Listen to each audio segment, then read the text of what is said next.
Absolutely. Philip is part of the club, and I'm not. And this is the thing.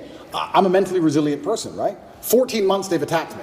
I'm not going to sit and complain about that because that's not how I operate as a man. 14 months they've complained about me. If you type Romania, human trafficking, you type in any of these things, my name comes up, my face, I'm a bad person. I've lost all my bank accounts. I've lost all my social media accounts. I've been vilified all across the matrix in every single possible way. They print my face every single day with something negative next to it daily. Nobody gives a shit about my mental health, right? Because I'm the enemy. And what's scary about this is Lucy Williamson herself, she was begging me for an interview. The BBC were begging me for an interview. I don't need any of these people. The only reason I even sat down with the BBC is because they were begging me. I can go and just say my own words and get plenty of views, right? But the whole time I was in jail, they were begging me for an interview. Can we speak to him on the phone? Maybe you can give an interview from jail. Can we have an interview? Please, please, please, please. And I was saying, why do I want to talk to the BBC?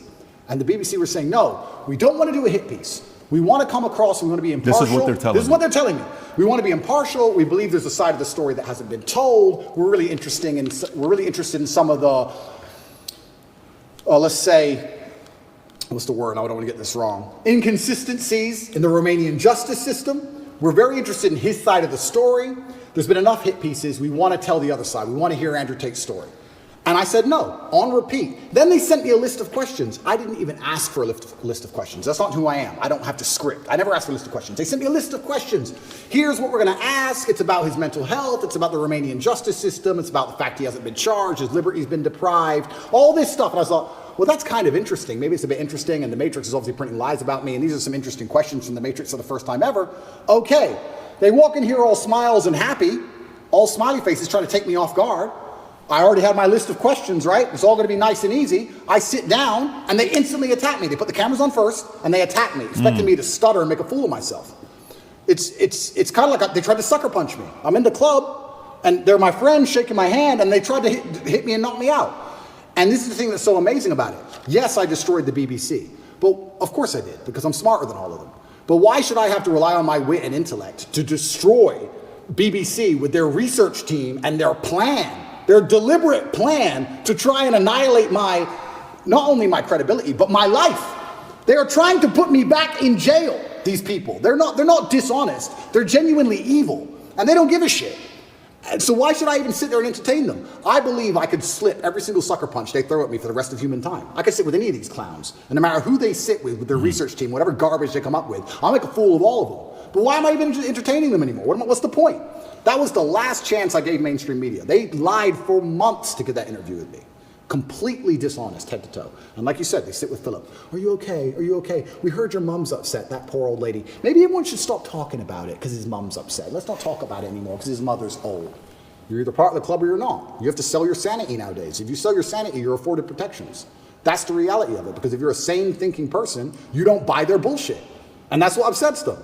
They don't want anybody who thinks for themselves. They need you to they want you to believe exactly what's on the television screen. Believe in COVID. It's COVID now. It's COVID now. Oh, Putin's invaded Ukraine. Putin's cured COVID now. Now it's Ukraine. It's insane. Till the next thing comes. It's absolutely asinine. Did any of the questions that they sent you ahead of time? Zero. By the way, there was no that's not how we operate. Asked us ahead of time whatsoever. Did they ask you any of the questions they said they were going to ask you? Zero. They start with an attack and it became a battle instantly. Did they ask you at any point what jail was like? Zero. What your mental health was like? Zero. You completely missed the mark when everyone wants to know what was jail like. Well, but they don't even ask you that question. But this is what's so interesting about it. These people are so detached from reality, because they are genuinely detached from reality.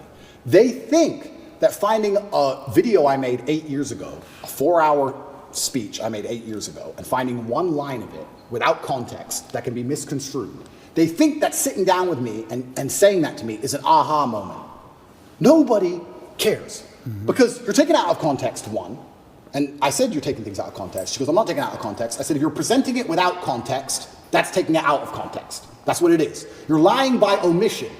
I said that to her after the camera's off, and she looked at me because she didn't understand. When you omit details, when you refuse to put in all of the details, you can lie by including one detail which may happen to be true. You can tell the truth and miss all the details around the truth, and you are lying by omission. You're lying by omission. And you're sitting here saying, oh, you said this 8 years ago. Nobody cares.